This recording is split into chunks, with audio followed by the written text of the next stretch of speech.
They say history is written by the victors. But what happens when the greatest civilization ever conceived, a realm of impossible beauty and technology, is utterly, violently erased from existence, leaving behind only the faintest echo whispered on the wind? This is not a myth you read in a dusty old book. This is the true, terrifying account of Atlantis. This was a place where bronze walls glowed with inner light, where genetic engineering was a parlor trick, and where the ruling citizens walked alongside gods made of pure, pulsating energy. Can you believe that beneath the crushing, silent weight of the deepest, darkest ocean, there still lies a city larger than any continent we know today, perfectly preserved in a state of suspended devastation? For centuries, we have been told a comforting, palatable lie that Atlantis was merely a parable, a cautionary tale invented by the ancient Greeks to warn against excessive pride. But the truth, the chilling, inescapable truth, is that Atlantis was profoundly real, and its death was not merely a warning. It was the single greatest geological and societal apocalypse in human memory. Imagine a society that solved every single problem modern humanity struggles with. Unlimited, clean energy drawn directly from the Earth's core. Perfect health sustained by crystalline matrices, and instantaneous communication across the globe using psychokinetic links. They lived for hundreds of years, mastering both the physical and metaphysical realms, making the mighty pharaohs and the towering Roman Empire look like clumsy children playing in the sand. Yet, even in this utopian paradise, the darkness was breeding within the soul of the empire. The downfall of Atlantis was not caused by an outside invader, a creeping ice age, or a catastrophic solar flare. It was entirely self-inflicted, a slow, arrogant, and calculated march toward the ultimate catastrophe, fueled by the greatest hubris the universe has ever witnessed. Tonight, we are diving deep, past the pressure threshold where human consciousness begins to crack under the strain, to uncover the intimate secrets of the Atlantean Golden Age and the brutal, final hour that claimed the lives of 10 million souls in a single earth-shattering moment. Forget everything you think you know about Plato's simple island. This was an unstoppable empire that tried to hold the very planet hostage. We must begin our journey not in the middle of the tempestuous Atlantic, but in the heart of the ancient world, tracing the lineage of the Atlanteans back to their very first contact with the primordial gods, a terrifying pact sealed with blood and unimaginable power. This story starts long before recorded history, in an era of colossal beings and magic that utterly dwarfed our current understanding of physics and science. The founders of Atlantis were believed to be the direct descendants of Poseidon himself, the mighty earthshaker, who saw boundless, untapped potential in a desolate, mineral-rich plateau situated just beyond the infamous Pillars of Hercules. They were not merely fishermen or resourceful farmers. They were true philosopher kings, chosen by the divine to shepherd human development toward ultimate enlightenment. Atlas, the first and most legendary king, was given the exact blueprint for perfection. Massive concentric circles of land and water, meticulously engineered to perfectly reflect the harmonious geometry of the cosmos. The city wasn't merely built stone by stone like our clumsy structures. It was literally grown, using geothermal energy and precise sound harmonics to shape volcanic rock into flawless, towering structures that effortlessly scraped the clouds above the sea. The very air they breathed was cleaner, the light brighter and more vital, filtered through massive light-amplifying crystals mined from deep subterranean vents that crisscrossed the continent. Imagine a city where the central power source was not coal or oil or even fission, but a colossal, eternally pulsating red crystal known only as the orichalcum. A metal so precious, so powerful, that it powered the entire continent and served as the physical, beating heartbeat of the vast empire. This legendary orichalcum was simultaneously their greatest, most miraculous gift, and their ultimate, inevitable curse. It wasn't just a static energy source. It was consciousness itself, allowing them to effortlessly manipulate gravity, creating silent flying vessels that made zero noise and traversed the entire globe in mere hours, alongside ships that could dive into the deepest trenches without suffering the slightest crushing pressure. Their society perfected a form of functional immortality, not through mere medical intervention or pills, but through the continuous, seamless transfer of essential consciousness into genetically optimized and continually repaired bodies. Death, for the Atlantean elite, became merely an inconvenient and often scorned choice they very rarely had to make, leading them to exist on a plane far above the rest of humanity. They viewed the developing civilizations of Egypt, Sumeria, and even the early peoples of the Mediterranean as charming, yet utterly primitive, experiments, suitable only for observation or perhaps eventual domination. But this mastery over life and death came at a terrible price, a secret whispered only in the deepest, most sealed sanctums of the Temple of Poseidon. The orichalcum core required constant, enormous feeding, not with conventional fuel, but with resonance, a specific type of vital spiritual energy that they began to harvest directly from the living earth itself, tapping into the planetary ley lines. And to harvest that much raw power, they began to ruthlessly push the absolute limits of their ancient covenant with the sea god. As the generations passed, the pristine purity of Atlas's original vision began to violently erode. The philosopher-kings slowly, dangerously, became despots. Their advanced, terrifying knowledge, used not for the betterment of the world, but for unparalleled, extravagant luxury and ruthless military domination. They started looking aggressively beyond their perfect borders, seeking tribute, seeking total global control. They built weapons that could shatter entire mountain ranges and control oceanic weather patterns, tools designed not just to defend their shores, but to conquer every single stretch of land on the planet they could see. They started to see themselves, truly and irrevocably, as gods, forgetting that the true deities were merely lending them the power, awaiting the moment of ultimate misuse. A catastrophe no one saw coming was already tragically programmed into their DNA, a ticking clock set in motion by their own escalating arrogance and their insatiable thirst for infinite power. The initial tremors began subtly at first, tiny shifts in the deep ocean floor, frustrating flickering lights in the orichalcum core, and strange, deeply unsettling dreams reported by the psychics who maintained the central energy grid.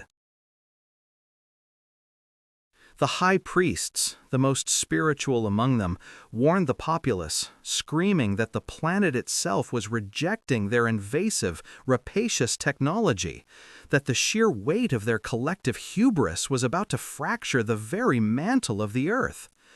But the emperors, blinded by glittering gold and intoxicated by absolute power, simply increased the crystal's output, demanding more speed, more luxury, more control, more power. They genuinely believed they could master the cosmic wrath of Poseidon, but they dangerously misunderstood the true nature of the deity they served. Poseidon wasn't just the god of the shifting sea. He was the god of fundamental geological instability, the relentless master of earthquakes and volcanic fury. The final hour arrived with an unprecedented, almost mocking clarity. A day so outwardly perfect, so intensely serene, that its horror was magnified tenfold by the stark contrast.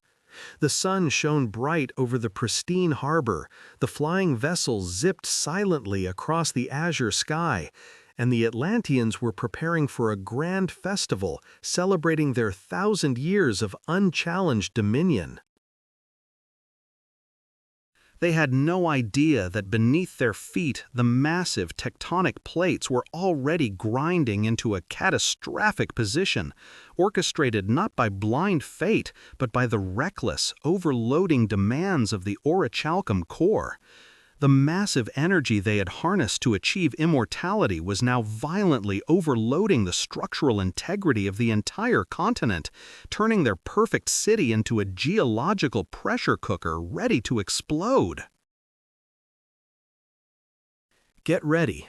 What you are about to hear is the true, terrifying story of the empire that built a paradise only to shatter the entire planet attempting to hold on to it. This is the truth beneath the waves, the whole, terrifying story of Atlantis. The waves swallowed the proof, but the legends persist, echoing across millennia, whispering of an impossible golden age. We promised you the truth of Atlantis, and the first terrifying step is understanding the sheer scale of the lie they lived. To grasp the depth of their eventual grave, you must first stand upon the blinding, polished streets of Poseidonis itself, the crown jewel of the Atlantean Empire. This was not a primitive island society. Forget the stone tools and simple structures history teaches you. This was the undisputed master of the world, a massive, continent-sized utopia engineered to defy the very laws of nature, floating in the Atlantic like a misplaced, shimmering star, a beacon of unreachable perfection. Its sheer physical presence was a declaration of dominance. Imagine a landmass so large it influenced global weather patterns, protected by an intricate series of anti-seismic dampeners and atmospheric stabilizers, guaranteeing eternal sunshine and perfect temperate climate across its entirety. The Atlanteans themselves, the true children of Poseidon, were genetically and technologically superior to anything we know today. They lived for centuries, virtually untouched by disease, their bodies perfectly maintained by subtle, pulsed bioenergy fields generated seamlessly throughout the city's infrastructure and even woven into their clothing. Imagine a civilization where the concept of aging was merely an inconvenient historical footnote, where death only came by willful choice or catastrophic accident. Their life was ease-defined, built on the bedrock of the orichalcum matrix. This wasn't just a crystal, it was the heart of their impossible existence, a pulsating, crimson engine drawing limitless power directly from the Earth's magnetic core and converting it into a perfectly usable, clean energy source. Every single machine, every floating vehicle, every nutrient dispenser, every architectural marvel was tethered to this terrifyingly potent wellspring, the ultimate free energy. The capital, Poseidonis, rose from the sea in 10 concentric rings, each layer dedicated to a specific function: trade, agriculture, science, and at the absolute center, the colossal temple of the crystal, where the master matrix resided, humming with world-ending power. The outer defensive walls were not built of boring granite, but of dazzling black and red volcanic rock, obsidian and basalt, polished to mirror the sky, shimmering with embedded trace minerals that glowed with soft, constant, generated light, making the city visible from space.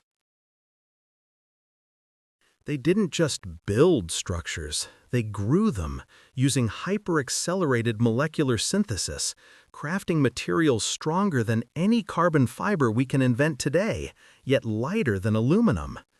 Think of massive towers that pierce the stratosphere, held up not by cumbersome pillars, but by resonant frequency stabilization fields, humming with controlled orichalcum energy that defied gravity itself.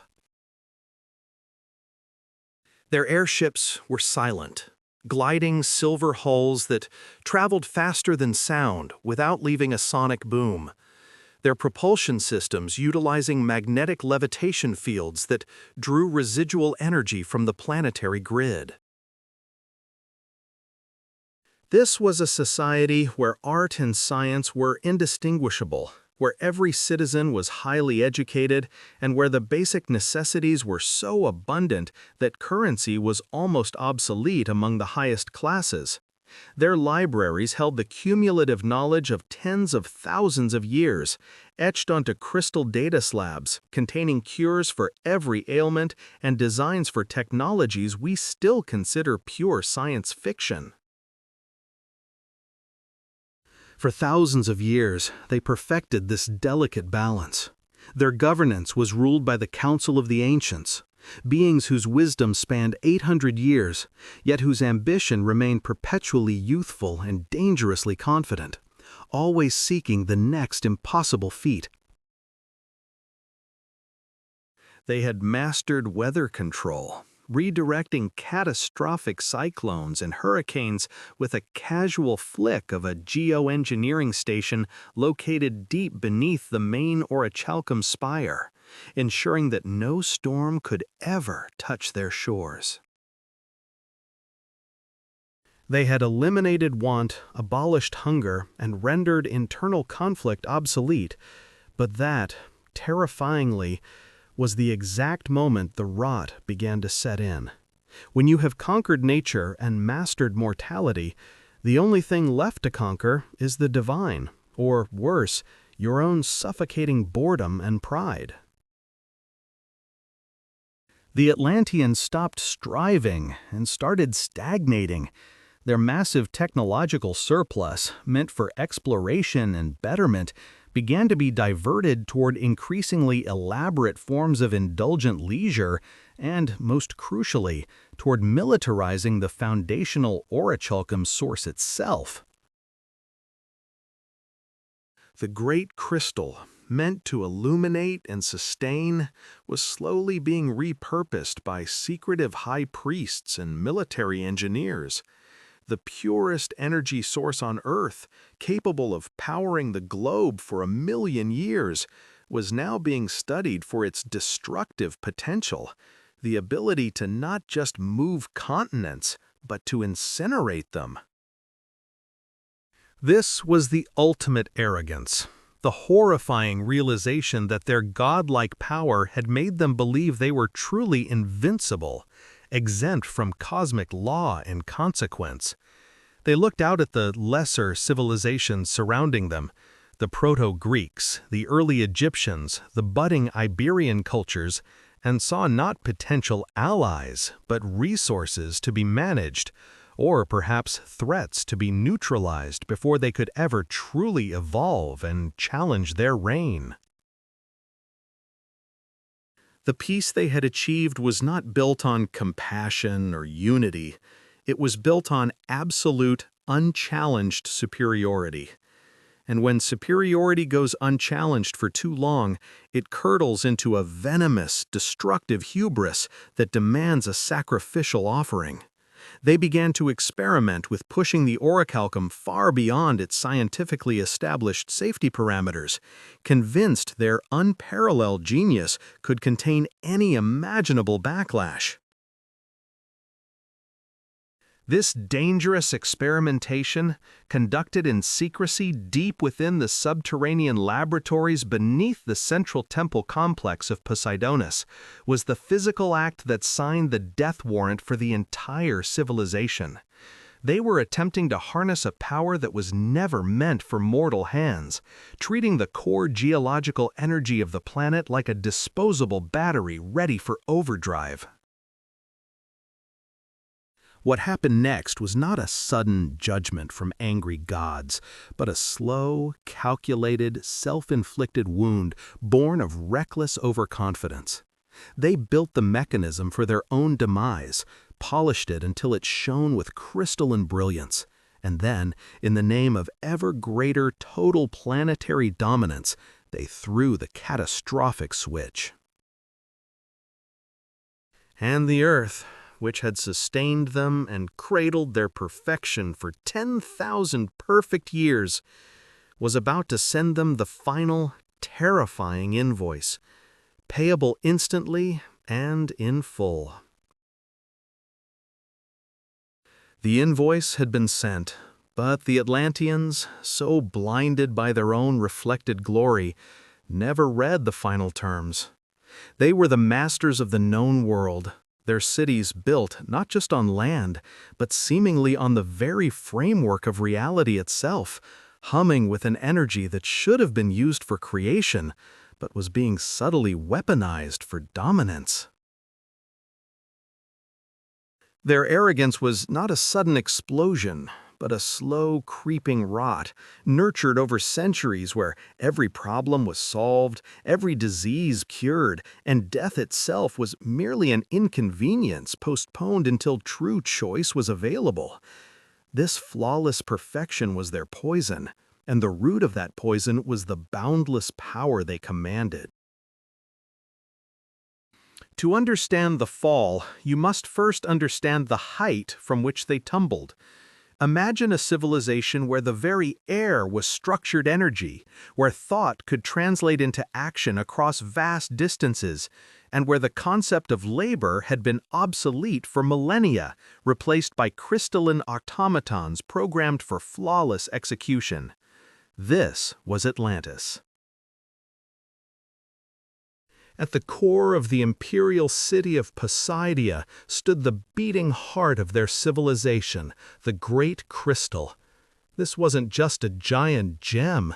It was a living nexus, a multidimensional conduit drawing raw cosmic zero-point energy and distributing it across the island continent via a vast subterranean lattice of pure orichalcum, the mythical red metal that glowed with impossible, silent power. Every single structure, from the gravity-defying transport platforms to the domestic energy cells in the smallest apartments, was wirelessly linked to this single monumental source. It provided limitless light, synthesized all necessary resources, and maintained the perfect, temperate climate that wrapped Atlantis like a silk shroud, insulating them from the harsher realities of the outside world and the lesser races they looked down upon. The rulers were not kings in the conventional sense, but the hierarchy of the crystal, a cabal of priest-scientists, the direct descendants of the original divine architects who founded the civilization. They possessed esoteric knowledge of physics, planetary harmonics, and bioalchemy that would make modern understanding look like children playing with rudimentary blocks. For 10 millennia, they had guarded the secrets of harmonic resonance, ensuring that the orichalcum matrix remained in perfect equilibrium with the Earth's natural energetic flows. They understood the delicate, almost spiritual balance required to harness the core power of the planet without consuming it, knowing that the planet was a living entity that demanded respect. But time corrupts even the purest intent, especially when unlimited power is involved. As the centuries passed, the reverence for the source shifted into ownership, and the goal of stewardship transformed into the feverish pursuit of absolute, unquestionable control. The priest-scientists began to see the power not as a gift to be carefully managed, but as a weapon to be wielded against the burgeoning, messy, and fundamentally mortal civilizations rising along the coastlines of Europe and Africa. They called these outsiders the uncrystallized, viewing their simple, war-torn lives with intellectual disdain. The very idea of struggling for survival was anathema to the Atlantean mind. Why merely exist in harmony with the planet when you could force the planet to bend to your superior, transcendent will and establish a permanent, unchallenged dominion over all things terrestrial?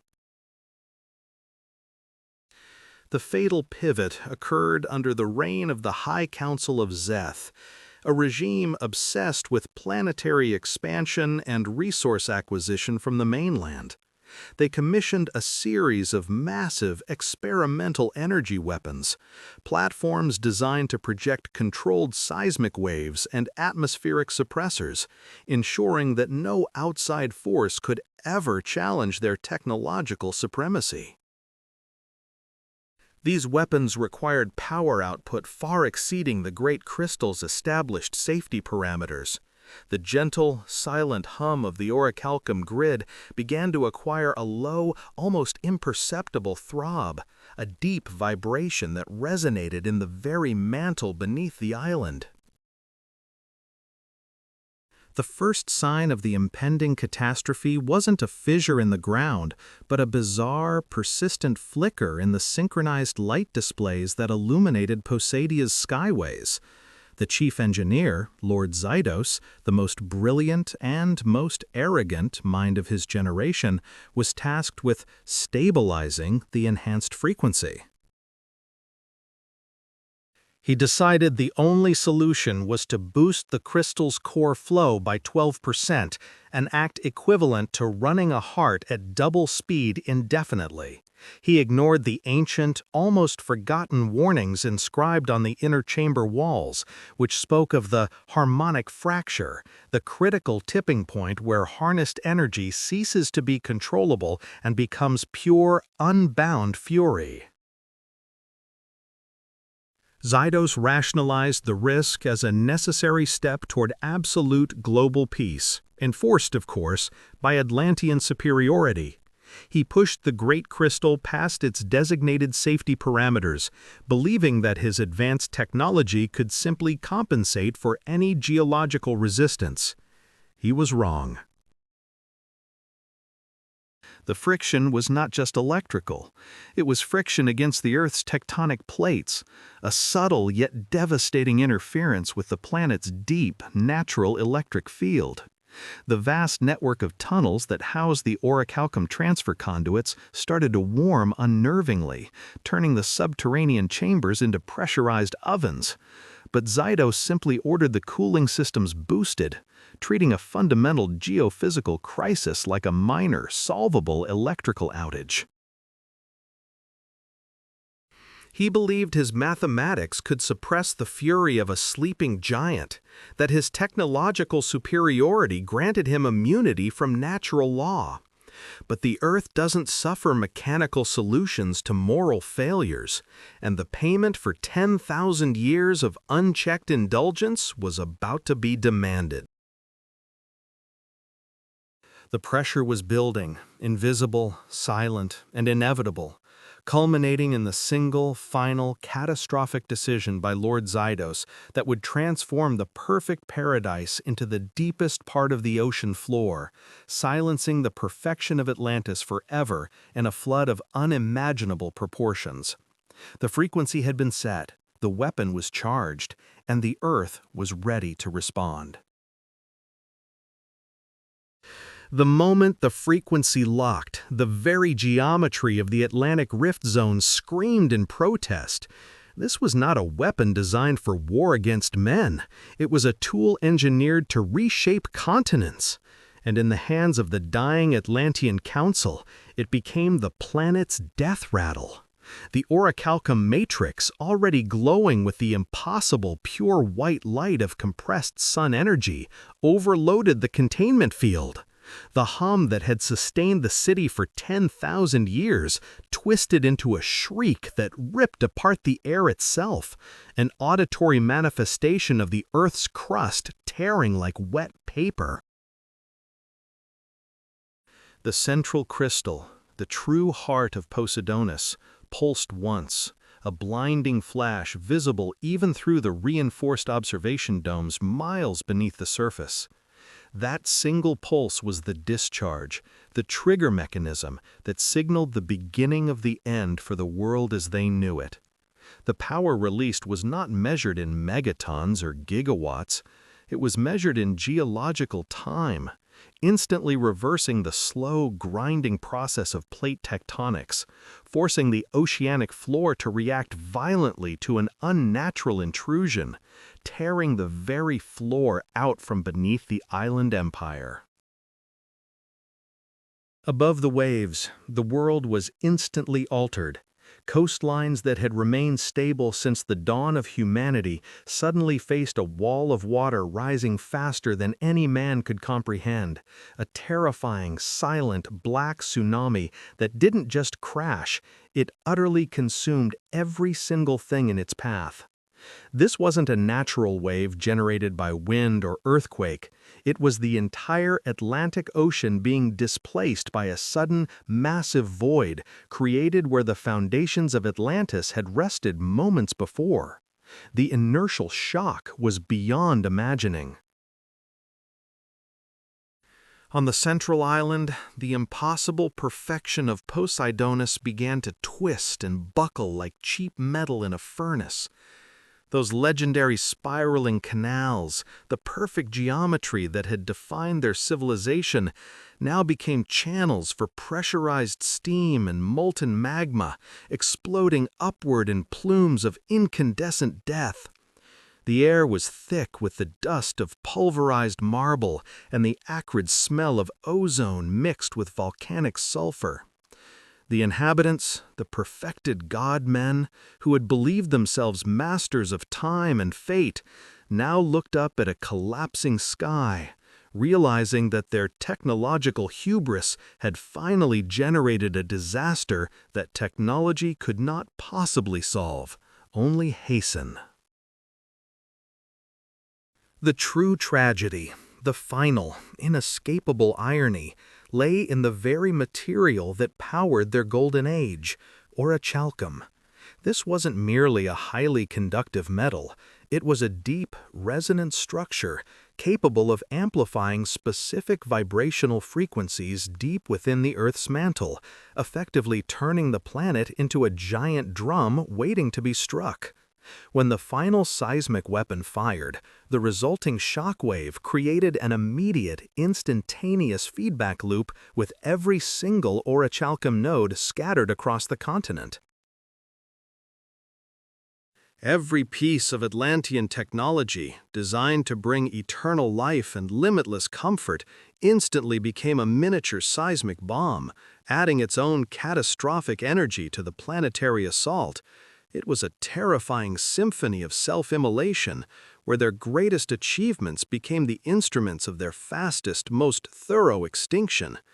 The sheer speed of the collapse defies modern comprehension, folding epochs of geological activity into the span of a single afternoon. We must understand that not all Atlanteans were on the central island, and even in that final hour, their incredible arrogance persisted, overriding any sense of fear. Specialized escape vessels, sleek, black submersible craft built to withstand deep-sea pressures and powered by localized gravity manipulation fields, were launched from the peripheral coastal cities, attempting to outrun the inevitable, their pilots convinced of their innate superiority. The calculated, precise escape vectors, plotting courses to distant, unsuspecting continents, the shores of early Egypt, the emerging landmass of Yucatan, believing that even if their home sank, they could simply colonize a lesser, primitive civilization and continue their flawless rule. They tragically mistook the sheer scale of the cataclysm, thinking they were escaping a localized flood, when, in reality, they were trying to flee a planetary rearrangement of staggering proportions. As these advanced craft accelerated to impossible velocities beneath the boiling waves, the very water around them began to flash boil from the incredible heat radiating off the newly exposed mantle layers. The pressures generated by the sinking continent, estimated by geophysicists to be equivalent to instantaneous mountain compression, crushed the superalloy hulls of these escape vessels like simple tinfoil, instantly vaporizing the occupants regardless of their advanced shielding or perfect genetic makeup. None survived the pressure wave. Back in Poseidonis, the Grand Council of Nine, those ultimate architects of their own destruction, who had pulled the final lever of self-immolation, watched the total catastrophe unfold from their sinking subterranean observation bunker. They weren't horrified or terrified. They were chillingly resolute and tragically serene. They believed their destruction was a necessary, dramatic purification, a final, devastating statement to the inferior world they absolutely refused to share their perfection with. The reinforced dome above them cracked, not with a simple, manageable break, but with the explosive sound of 1,000 glaciers splitting simultaneously under pressure. Superheated water rushed in, charged and ionized with the residual energy of the Orichalca matrix, turning the chamber into a pressurized steam oven of doom. In the span of perhaps 3 minutes, the central island, the greatest pinnacle of human or semi-divine achievement, dropped approximately 2 miles into the abyss below, slamming into the newly opened tectonic fissure with the force of 1,000 nuclear bombs simultaneously detonating. This violent impact was the final defining blow. It didn't just sink Atlantis, it utterly vaporized it, embedding the physical memory of the civilization so deeply into the ocean floor sediment and freshly formed volcanic rock that its recovery became an almost mythical impossibility, now buried under unimaginable pressure and geological scar tissue, lost to all but legend. When the devastating dust finally settled, and the continental shelf stabilized into its new fractured configuration, the immediate effects were immediately felt globally across every continent. Massive ash clouds were ejected into the atmosphere, darkening the skies over Europe, Africa, and the Americas for literally decades, plunging the world into an eternal twilight. This wasn't just a local weather event. This was a global climate shift triggered by the sudden, unparalleled release of geothermal energy and volcanic particulates. The surviving populations on peripheral continents, primitive tribes who had only ever glimpsed the shining, godlike ships of Atlantis from afar, suddenly found themselves facing an ice age, starved of sunlight, their coastal cities wiped clean by the great wave they called the Fury of the Gods. They didn't know the name of the advanced enemy that caused the perpetual darkness. They only knew that the ocean had swallowed the light and that life had become a desperate struggle for warmth and survival. This catastrophic climate collapse is the true, undeniable signature of Atlantis's final breath, a profound, chilling marker in geological and mythological records. It ties together the flood myths of nearly every ancient culture, from Gilgamesh to the indigenous tribes of South America, all pointing back to a single devastating moment when the gods abandoned the earth, or rather, when humanity proved too dangerous to itself to ever be allowed to survive and thrive. The remnants scattered across the ocean floor, vast fields of fused glass and impossible architecture, scream a silent truth. Nothing this magnificent was ever meant to be lost, and nothing this powerful should ever have existed in the first place. The sheer volume of material required to sink a landmass larger than a continent defies all known geological laws, forcing us to acknowledge the unthinkable mechanism that drove its demise. We must look beyond the waves, deep into the heart of the Atlantean power structure, to understand the engine of their perfection, the very thing that made them gods, and, simultaneously, infants playing with the sun. It was all rooted in one element, a legendary metallic substance that shimmered with the color of freshly drawn blood and contained the compressed energy of 1,000 stars. Orichalcum. This was not merely a metal. It was the biological clock of the civilization, the omnipresent consciousness that powered every aspect of their impossible lives. It was mined deep beneath the central island, where seismic pressures forged its crystalline structure into a perfect conduit for zero-point energy, humming constantly beneath the ceremonial capital city of Poseidonis. Imagine a world where illness was a forgotten concept, where the average lifespan stretched into multiple centuries, leaving people perpetually in their physical prime, their minds sharp and their bodies strong. This wasn't longevity achieved through painful treatments. It was a constant energetic resonance supplied by the Orichalcum network, bathing the entire populace in restorative, life-giving fields. The crystal didn't just power their anti-gravity vehicles and light the floating hydroponic farms. It formed the basis of the entire governmental structure. The legendary 10 kings of Atlantis, direct descendants of Poseidon himself, governed through a council that was less a political body and more a technological interface.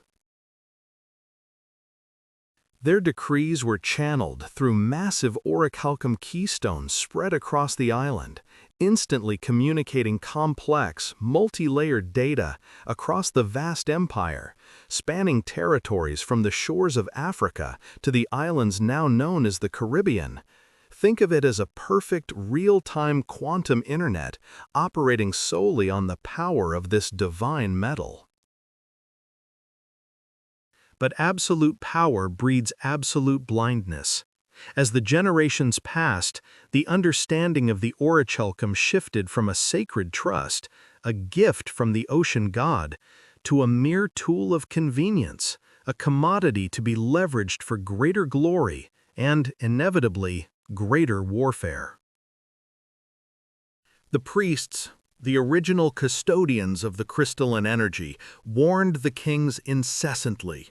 They spoke of the inherent instability of drawing energy directly from the Earth's core, of a resonance feedback loop that threatened to turn the life-giving force into a world-ending bomb.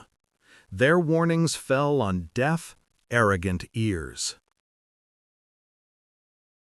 King Atlas, the first among the 10 who ruled from the central golden temple housing the largest known orichalcum shard, the heart crystal, began to see the crystal not just as a power source, but as a weapon of ultimate supremacy. His ambition was the fatal catalyst. He looked out from the shimmering, mile-high towers of Poseidonis and saw a world not yet conquered, a world of lesser, mortal men who struggled merely to survive, while Atlanteans flew amongst the clouds and dined with the stars. This imbalance, he reasoned, could not stand. This decision, the pivot from utopian self-sufficiency to imperialistic expansion, marked the true moment of doom, long before the first wave crashed. The 10 kings began funding secret projects, utilizing the orichalcum's energy not for health and light, but for transmutation and destruction. They discovered they could tune the crystalline frequency to not only neutralize gravity, but to destabilize molecular bonds at a distance, turning solid rock into vapor and turning enemy fortifications into dust with a silent, invisible beam. The technological leap was terrifying. Imagine the fear in the eyes of the Proto-Egyptian kingdoms and the developing European coastal tribes when the Atlantean skyships, powered by the glowing red heart of the world, appeared overhead. These were not ships, they were flying temples of doom, capable of wiping out entire cities in minutes, all without a single drop of Atlantean blood being spilled. The great tragedy is that they mastered the universe before they mastered themselves. They achieved immortality, they achieved ultimate knowledge, but they could not overcome the simplest human flaw, greed and the lust for absolute dominion. The high priests pleaded, detailing the mathematical inevitability of a critical feedback cascade, a terrifying term for an energy overload that would not simply shut down the grid, but violently reverse the polarity of the entire central crystal, causing an instantaneous cataclysmic geological event. This warning, delivered in the Great Hall of Whispers, described a flash of light so profound it would scorch the sky and boil the ocean, followed by a sudden, terrifying silence as the entire foundation of the continent collapsed inward upon itself. They were told that the hubris of weaponizing the orichalcum was accelerating this collapse, pulling the very tectonic plates beneath them into an unstable dance. King Atlas listened, smiled, and then ordered the expansion of the primary orichalcum weapon system, believing that his genius could always outrun disaster.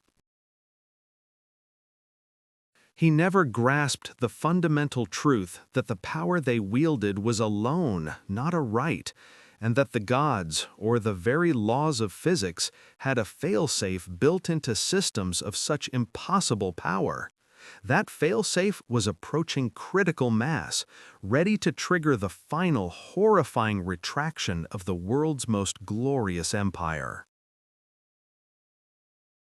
The clock was ticking down, measured by the increasingly erratic, powerful pulses emitted by the great crystal, pulses that were starting to cause strange weather patterns and deep, unsettling tremors beneath the feet of the arrogant kings.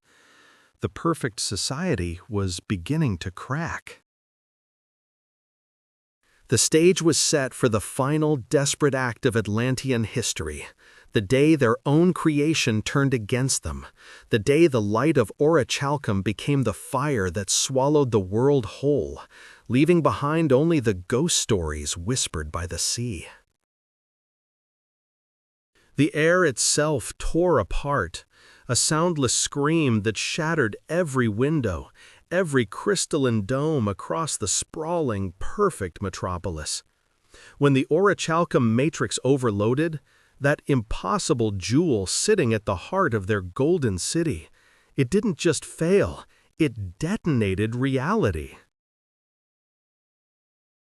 The energy surge wasn't merely electrical or thermal, it was a dimensional rip, momentarily destabilizing the very tectonic plate upon which Atlantis floated in magnificent defiance of the deep. Their own light became the darkness, instantly magnifying the hubris that had fueled their entire existence, turning prosperity into instantaneous, blinding annihilation. The initial shockwave traveled faster than sound through the water, but its true power was internal. The Atlanteans had constructed vast subterranean chambers, reinforced with gravity-defying materials, meant to manage the enormous stresses of their coastal architecture and the constant unfathomable energy draw of the central power crystal. These were the etheric dampeners, advanced shielding devices designed to distribute the colossal gravitational pull and ensure the island's seismic stability against the relentless pressures of the ocean floor and the internal combustion of the crystalline core. But in that final, terrifying millisecond, they became resonant chambers for destruction, amplifying the death signal. The feedback loop from the central power source hit the dampeners, turning their stabilizing fields into instruments of violent vibration, shattering the molecular bonds of the foundation materials. Imagine a massive, reinforced bell struck so hard by an invisible, hypersonic force that it instantly disintegrates into fine, incandescent dust. That was the fate of the bedrock beneath the capital city of Poseidonis, the magnificent centerpiece of the empire. The earth beneath their feet did not merely shake, it underwent rapid, catastrophic molecular restructuring, turning solid granite into something closer to volatile liquid magma. For a people who believed themselves gods, who had conquered aging, disease, and scarcity, who saw death as an optional, distant inconvenience, the sheer, blinding speed of true final oblivion was an insult, a profound betrayal by the physics they thought they had permanently mastered. There was no time for organized retreat, no opportunity to activate the defensive energy shields or the deep-dive escape pods. The system failed at the speed of light, leaving the most brilliant minds in history trapped in a nightmare they themselves had engineered. The sky, which moments before had been a controlled artificial blue filtered through protective plasma shields, turned a sickening radioactive green, reflecting the violent release of unstable orichalcum energy into the upper atmosphere. This phenomenon, the sky turning the color of toxic ambition, was the last visual memory for hundreds of thousands of Atlanteans before the darkness descended and the world inverted itself. Survivors in the outermost rings, those who weren't instantly vaporized by the core explosion, watched in absolute horror as the inner rings, the glorious, impossibly towering spires of the High Council and the imperial palaces, didn't just collapse, they liquefied under the hypervibration, sinking into the newly formed incandescent magma chambers below. The sinking was uneven, agonizingly slow in some places, yet terrifyingly quick in others, creating vast, tilted chasms where grand avenues once stood, throwing entire sectors of the city into the turbulent, boiling ocean. Deep within the subterranean tunnels of the Temple of the Sun, kilometers beneath the surface, the last remaining members of the scientific priesthood, the keepers of the orichalcum, knew their civilization was irrevocably lost. Their perfect, self-correcting models of physics had failed, not through external attack by jealous lesser civilizations, but through an internal corruption of ambition and the unforgiving laws of energy exchange. They raced against the clock, surrounded by failing holographic displays spitting out warning geometries that defied comprehension, their hands trembling for the first time in centuries of immortal life. Their last, desperate gamble was to initiate the zero-point recalibration protocol, a mechanism designed only to be used if the entire continent faced external cosmic threat, a final, world-saving kill switch. This protocol required the immediate, irreversible shutdown of the 4 great satellite power stations positioned at the cardinal points of the island, stations that provided secondary power, maintained the city's atmospheric integrity, and controlled the oceanic pressure walls. Shutting them down meant plunging the remaining, collapsing landmass into a vacuum of cold and darkness. But it was their only hope to prevent the main crystal from triggering a global cataclysm that would literally boil the world's oceans and scour the surface of the planet. They succeeded in the shutdown moments before the tunnels themselves collapsed in a roar of grinding metal and vaporized rock. But the delay was too short.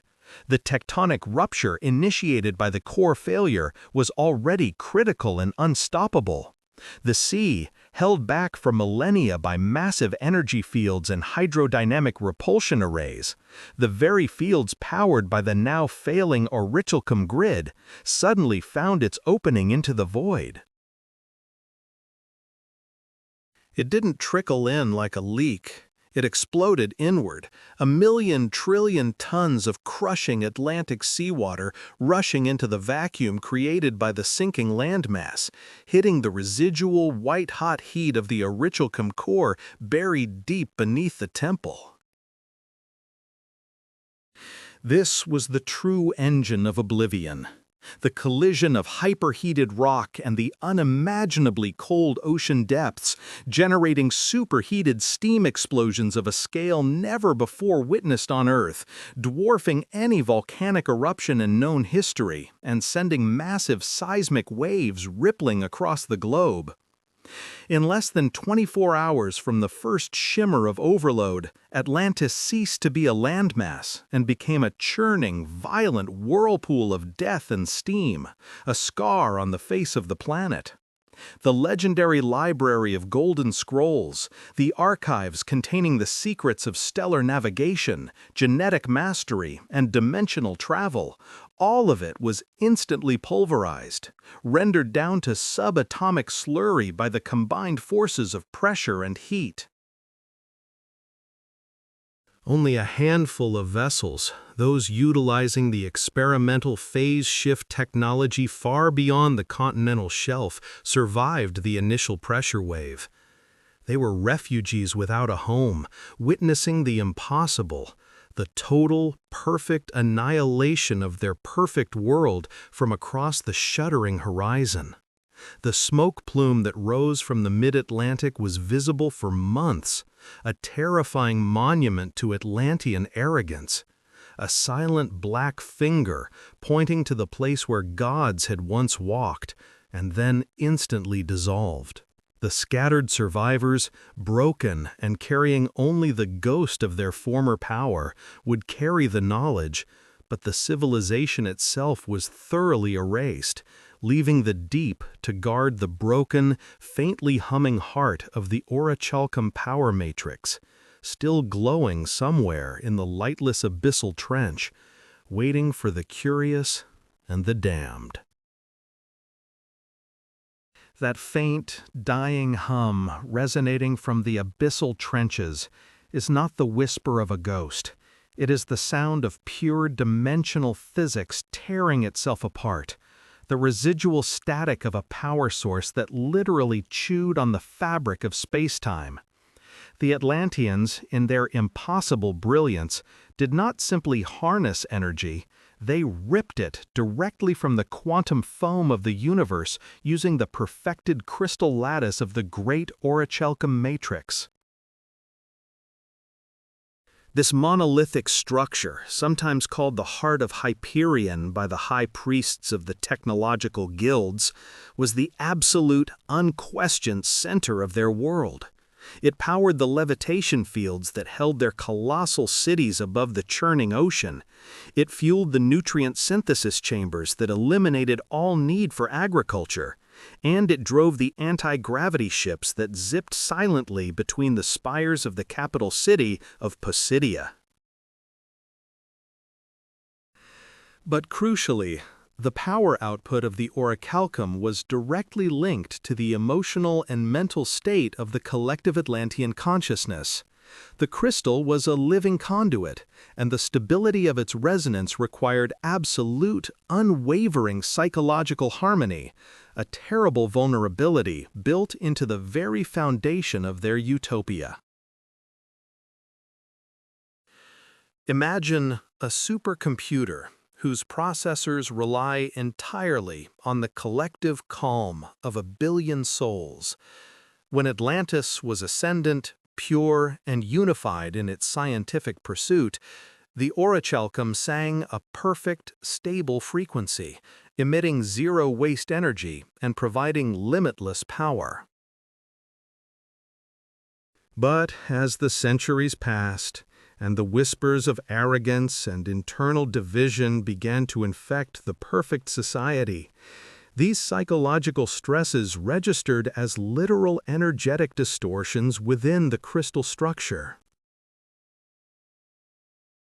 The priests and engineers watched with mounting horror as minor squabbles over resource allocation, the first signs of greed, caused the core's energy field to flicker violently, a dark omen that even their godlike intellects could not fully suppress.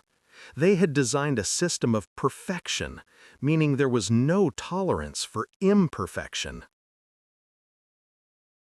The core demanded psychological purity, and the moment the Atlanteans allowed doubt, fear, and most dangerously, jealousy toward the surface world to enter their hearts, they introduced a fatal flaw into the greatest machine ever built.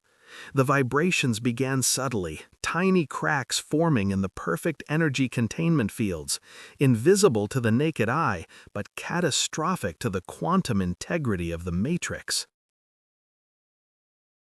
The Atlanteans believed their consciousness was the final, unbreakable safety valve. A thought of unity could stabilize any energetic hiccup. They were wrong. As the tension mounted, fueled by paranoia regarding the less advanced surface civilizations, whom they viewed as both a threat and a potential resource to exploit, the combined negative mental energy hit a critical mass. The crystal lattice, designed to channel pure, frictionless energy, became a choke point, seizing up like an engine starved of oil and overwhelmed by internal friction. The energy didn't just stop flowing, it recoiled, a terrifying backlash against the very minds that had called it forth. The official Atlantean records, fragments salvaged by the subsequent deep-sea explorers and still fiercely guarded by global powers, describe this catastrophic moment not as an explosion, but as the great reciprocal feedback event. The core, overloaded by the toxic mental effluent of a billion paranoid minds, instantly ceased drawing external energy and began to violently eject the energy it had stored and compressed over millennia. This was not heat or fire. This was raw, unfiltered space-time trauma released in a single terrifying instant. Witnesses in the farthest reaches of their empire reported seeing the sky above Pisidia turn a deep, metallic purple just before the seismic shockwave hit, a color that defied all known spectrums, signaling the instantaneous undoing of matter. The orichalcum, intended as a beacon of eternal life, became the ultimate anti-life mechanism.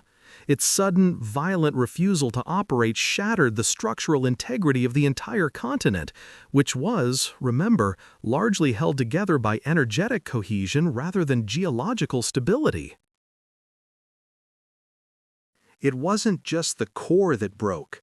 The very ground beneath their feet ceased to exist as a cohesive mass, reverting instantly to molten magma and fragmented tectonic plates. The entire continent didn't sink, it was vaporized and simultaneously compressed back into the ocean floor by the sheer, terrifying force of the dimensional recoil. For one fleeting moment, the Atlantean continent was brighter than 1,000 suns, a flash of hyperdimensional light that scientists today suggest created permanent, microscopic tears in the timeline itself. Then, absolute silence. Only the endless, crushing pressure of the deep remained, slowly swallowing the shattered remnants of the greatest civilization to ever exist. And this brings us back to the humming. That residual energy, the phantom limb of the Orichalcum matrix, is the deep-sea warning we still fail to heed. The core did not simply turn off, it fractured, and now tiny pieces of that dimensional crystal are scattered across the abyssal plains, each one a miniature, unstable battery waiting for the slightest provocation. Think of the deep-sea explorers who search relentlessly for that lost power. They are searching for the ultimate energy source, yes, but they are also searching for the trigger to restart the great reciprocal feedback event. We know from the translated fragments that the final fail-safe mechanism was never activated. The Atlantean scientists, blinded by their own crisis, never managed to engage the shutdown protocol that would have stabilized the residual fragments. So, out there, beneath miles of crushing water, lies not a treasure chest of gold, but a field of deadly, hyperstable bombs, ready to destabilize the planet's magnetic field with a single misplaced touch. The deepest trenches are now the Earth's most volatile junkyards, guarded by eternal darkness and the chilling echo of a civilization that perished because its own mind turned against its own magnificent machine. We look for proof of Atlantis, but perhaps the ocean is mercifully hiding the evidence, knowing that if humanity finds the pieces of that crystal, our own hubris will force us to try and plug it back in. The crystal was a weapon, yes, a force of annihilation waiting to be unleashed. But before it became the hammer of God, it was the hearth of civilization itself. It provided everything, effortlessly. Imagine a world where the sun always shone exactly how you wanted it to, where the air was eternally filtered to molecular perfection, and where storms were merely decorative displays viewed safely from inside climate-controlled, transparent domes that stretched for miles across the island nation. The greatest testament to the Orichalcum matrix wasn't the floating sky citadels or the silent, gravity-defying transport systems that whisk citizens across continents in minutes without a single tremor of turbulence. No, it was the total erasure of suffering and the abolition of the concept of disease. Sickness was a myth, a ghost story told to frighten children in the few remaining wild zones of the planet. Atlantean medicine wasn't about curing, it was about reforming matter at a subatomic level. If you stumbled, if you suffered an injury, it wasn't a doctor you called, but an engineer of cellular restoration who could rewind biological time in a localized field. They had cracked the fundamental biological code so completely that aging became an elective choice, a purely cosmetic preference. Immortality was not a gift of the gods. It was merely a maintenance contract signed every few centuries, renewable upon request. Think about that. A populace that never had to fear the calendar, never had to rush, never had to mourn the natural end of a life. The capital, Poseida, was the jewel in this crown of perfection, a city that defied physics. Powered entirely by the zero-point energy siphoned directly from the crystal core, its massive buildings didn't rely on foundations. They relied on localized anti-gravity fields, shimmering like opalescent mirages hundreds of feet above the surrounding sea, untouched by the tides. Their infrastructure was flawless. Water systems purified themselves instantly, recycling every drop through molecular filtration arrays hidden beneath the polished obsidian streets and the soaring crystalline towers. There was no waste, no pollution, no inefficiency, just seamless, unending, humming perfection radiating from the central energy hub known only as the Great Generator. But perfection is a brutal master. When all physical struggle is erased, when the basic human drives of survival, safety, and comfort are universally met, what is left to strive for?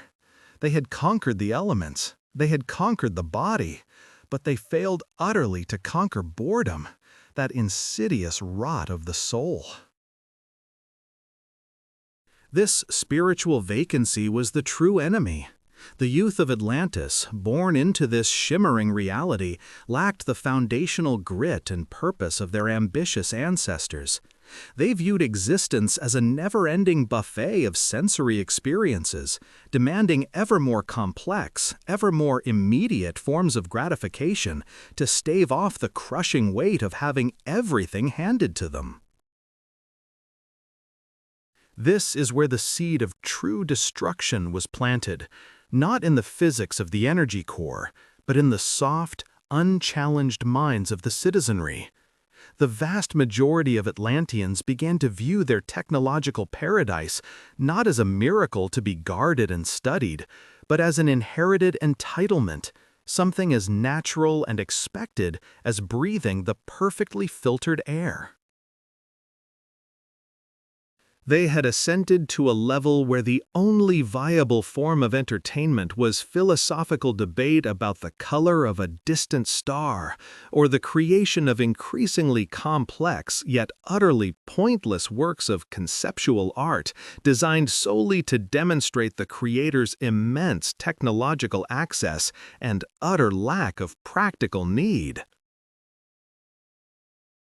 This intellectual stagnation quickly curdled into a corrosive arrogance, a pervasive sense that since they had solved the universe's problems for themselves, they were inherently superior to anyone who hadn't. If life held no challenge, then the greatest challenge became proving one's superiority over those who did still struggle, those poor souls still trapped in the mud of reality beyond the Atlantean borders. Remember, Atlantis did not exist in a vacuum. The world outside the Atlantean sphere was still brutal and primitive, populated by early Egyptian kingdoms fighting the desert, nascent Mesoamerican tribes raising rudimentary stone pyramids, and coastal peoples fighting daily battles against uncaring nature just to find food. To the Atlanteans, these burgeoning cultures were less than footnotes. They were anthropological curiosities, insects crawling through the mud while the gods looked down from their luminous, gravity-defying towers. This profound disdain was the oxygen feeding the political fire of expansionism that began to burn in the High Council. Initially, the Council maintained a policy of strict non-interference, viewing other civilizations as subjects for detached scientific study, their struggles providing necessary contrast to Atlantean perfection. But as generations passed, that mandate eroded under the weight of unchallenged power. Why allow the rest of the world to suffer needlessly, the argument went, when Atlantis held the cure for all their ignorance and pain? This paternalistic thought process masked a deep, fundamental desire to simply control. They began to offer gifts to these outer civilizations, advanced building techniques, rudimentary energy transfer devices, knowledge of irrigation, all carefully laced with strategic dependency. They weren't helping the world rise. They were ensuring the world would kneel, forever indebted to the island of impossible light. This was the precise moment the massive orichalcum crystal, sensing the toxic shift in its handler's intentions, began to hum with truly toxic, destructive intent, ready to unleash the catastrophe that arrogance demanded. The hum was gone. In its place, a sound tore through the heart of Poseidonus, a scream of pure, tortured energy that defied physics and sanity. It was the sound of a god's heart ripping itself apart, and the Atlanteans, who had forced this divine machine into mortal service, were the first to feel its wrath. This wasn't a mere mechanical failure. This was the universe demanding immediate, catastrophic repayment for millennia of unchecked arrogance, and the interest rate was total annihilation.